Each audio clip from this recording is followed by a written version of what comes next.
Remember DRI, I forgot Oh, about that one. great. Yes, There's a Cook County bar. there is. It's the largest African American bar association in the country. Who pays the dues for associations? Let's just run around that quick. Firm. The firm? Firm. Me. You personally? Yeah. Okay. Firm. Firm? I don't know. Okay. So probably the firm. Ashley? Me. Okay, is that a factor in being in none, or you mentioned time? It's time. It's time. Okay.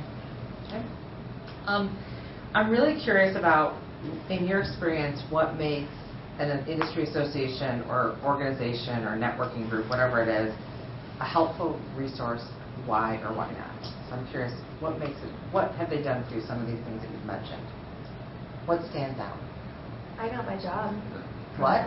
Yeah. That's a good one. Yeah. For which one? For the coalition. Okay. So it's it's a group of, like I said, all women attorneys, and I met a woman who was leaving her job, which was a former firm, and she said, "Hey, I think you'd be a great fit. Why don't you? I told my partners about you. Would you be willing to interview?"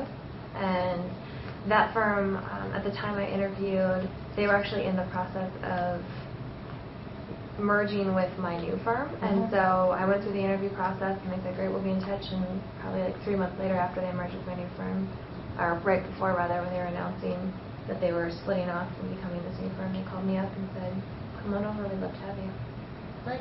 So you got a job from one of these Yes. places. What else makes them helpful, positive, Well, stand out? The Joe? DuPage Bar Association has a cool Christmas party. Okay. I've actually heard of it. I've heard Yeah, of it. it's pretty fun. You should check it Who's out. been to the Christmas party? Okay, I was you've heard of going it? to go, and Karen, you've heard of it? I've Okay. heard of it, yeah. What else? I think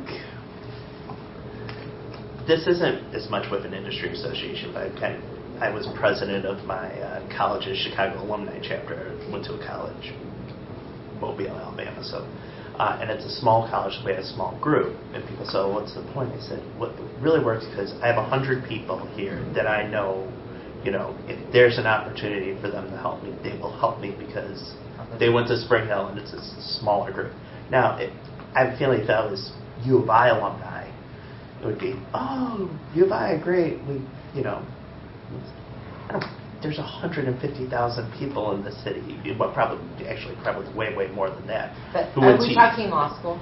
No, this would be undergrad. Okay. So, but I'm trying to make the point of these type of organizations. I feel like the smaller and more interconnected they are, the more use you get out of them on an interpersonal relationship.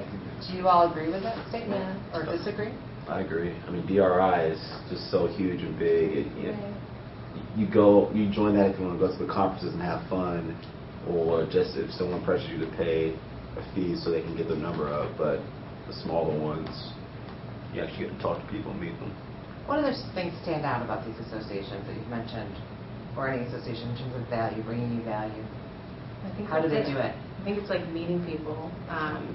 Particularly, like I used to belong to the Black Women's Law Association, and it's super small. It's just based here in Chicago. It's a mix of everyone from judges down to like first-year associates of tiny firms. It's but again, like if you need something, if you need a new job, because it's such a tight-knit group, somebody knows something. Someone works at a firm, someone works at Mayor Brown, someone works at Kirkland, someone is a judge, or if you're thinking about running for an office, there's someone there who kind of has knowledge and can guide you, and I think that's really one of the big benefits for being in a group like that. I don't necessarily know that you would get it with like the ABA, although the ABA tax section is really good. But. Yeah, I'm also in a group I completely forgot about. It's just silly. It's called the Armadillos, but it's all insurance coverage lawyers nationwide. Okay. And it's a woman who used to work. Are you in that? You should look at that. By the way. Oh, yeah. Yeah. Who knows the Armadillo? What is it, the I've heard Armadillo of it. group? Yeah, Okay. it's absurd, and the name is absurd, but it's over 1,000 attorneys nationwide that only do like insurance coverage or insurance defense, and so it's clients and attorney, like both sides of the coin. And why do they stand out, or how do they deliver value? It's all networking, and it's all based on like there's a LinkedIn group, and it's, hey, I need someone who does this in Toronto, and there's one woman who's dedicated her whole life just to this group, and she'll say, oh, reach out to this firm, they've got a Toronto office and this person because I know them well. And so, it's just building those relationships. And I've gotten job interviews, I've had client referrals all through that. Is there anything like this Armadillo group in any of your other areas of law, or groups or associations like it that you know of? Okay. I'm curious about what your budget. Do you get a budget for associations? Let's just quickly go around. If the firm's paying for it, or you personally, do you budget a certain amount? Do you get a budget for associations? No, just however many you want to join. And do you have to get approval? Just submit it with their expense report, And and then they'll give you your money back. all right. I'm not entirely sure. The coalition is a firm membership, so the firm pays the membership and any attorney can go. So I don't think there's a limit. And if you wanted to join another association, what would that process be like? I think it was just the same, putting in your expense report. But not a lot of approvals or questions? As long as it's not an exorbitant, like high fee or something like that. I mean, if I put in a fee for $3,000, then they probably would say, "What are you doing?" So. Okay, got it.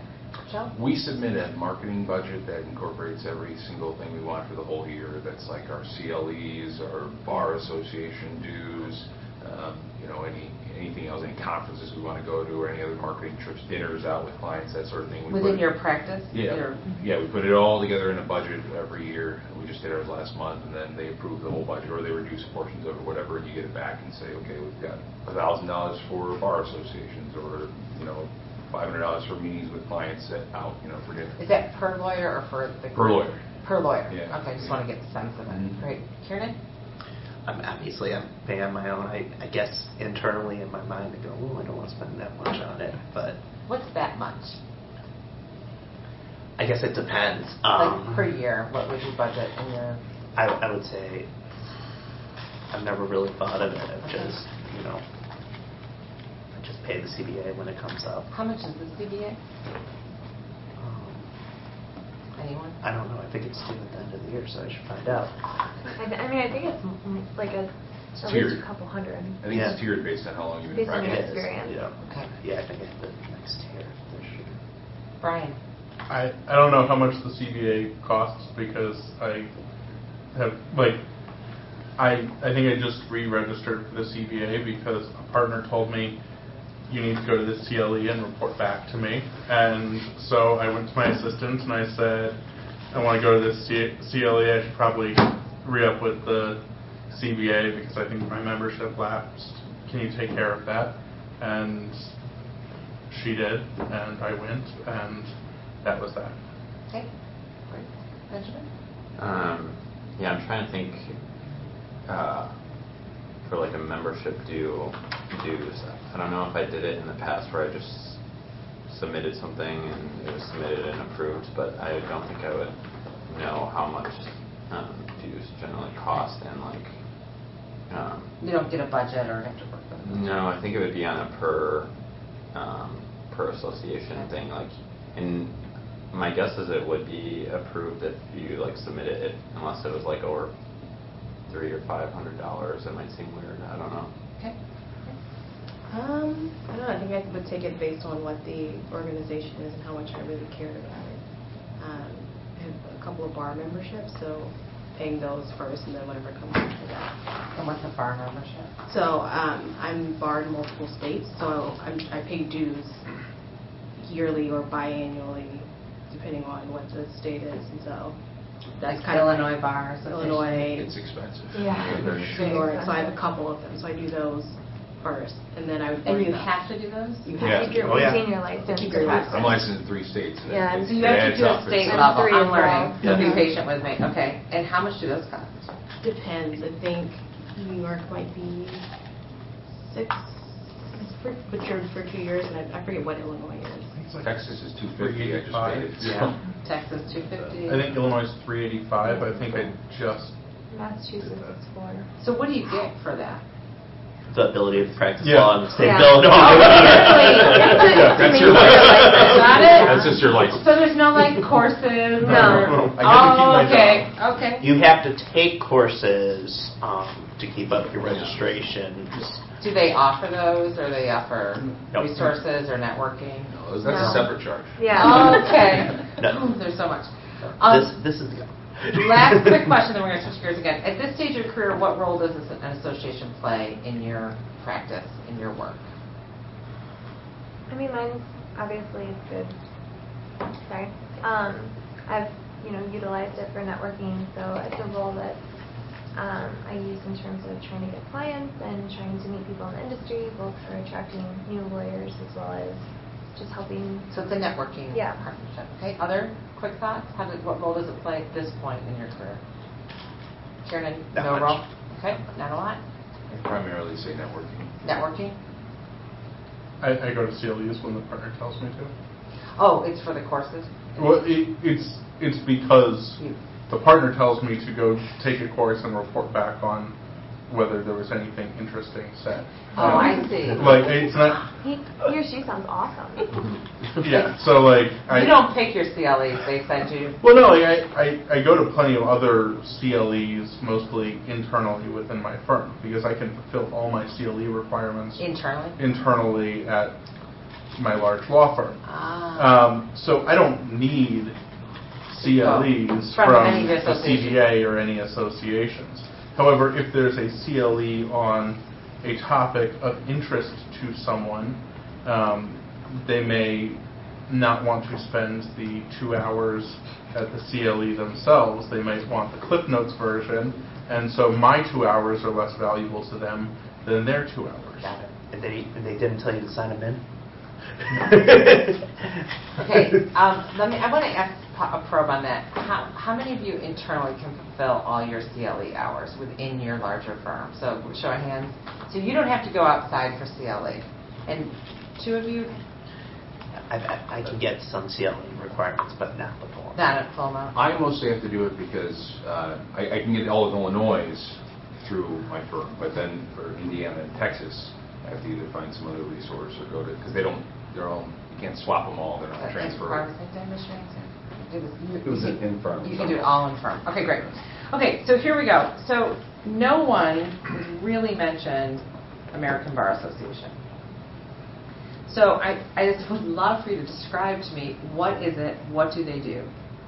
Can I tell you my first, What my comes to last mind? experience with them? So when I was working on personal injury, I worked at the LaSalle Wacker building at 221 North LaSalle, and I got a phone call from the ABA. And the call started with, I believe your office is it still at 221 North LaSalle? Which, out-of-towners, that's a mistake. You hear a good bit. And then I realized the ABA is on Clark Street. It's literally the next street over from LaSalle. And I think I said, I think the firm was still paying for that one, so I got another year. But I guess somewhere in my mind, I never felt much of a connection to the ABA. I never felt that was because it was too big. Okay. And then a mistake like that, I was like... And it was the pronunciation of the names or anything else? No, it just was not really a knowledge of what I was doing and who I was. And so I know that's petty to talk about the, not being able to say LaSalle, but I mean, I think LaSalle Street's pretty important. It mispronounces the judge's name. It's not petty. Right, exactly. Thank you for just being candid. Yeah. I'm curious, others of you, what do they do? How do you describe them? Megan? I don't know. Okay. I honestly don't know. Marvin? They're a very large body. Maybe that's part of the problem. Let's think of them as the large big brother of legal associations that everyone knows about, but isn't really too active in. Okay. Benjamin? So I think that's true what people are saying, but I think they also are kind of like a staple of like the legal industry, and I think some people would like to see them like really change the tide of whatever, and related to these gossip columns or whatever, they like will close down law schools, and they like are the accrediting body of these law schools. So that's like somewhat powerful, or Okay. So a word that comes to mind for you is? not powerful actually, but Okay. not powerful, but they have In like theory, but in practice. Right. I mean, they do have like